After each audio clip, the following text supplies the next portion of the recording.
Hello everyone, welcome back to another episode of Webtech Tutorial. Today I'm going to be guiding you through how to download Just Connect application on your Android device. Watch the video till the end and don't forget to subscribe to our channel by hitting that subscribe button. Press the notification bell so that you'll never miss another upcoming upload from us. To download Just Connect application on your Android device is easy.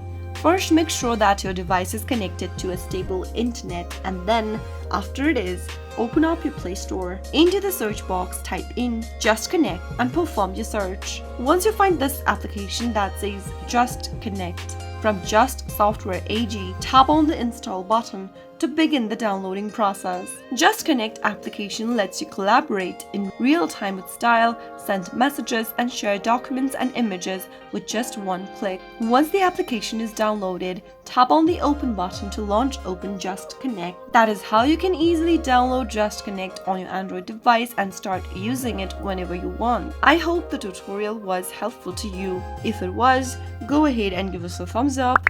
I'll be back soon with more videos like this. Thank you for watching.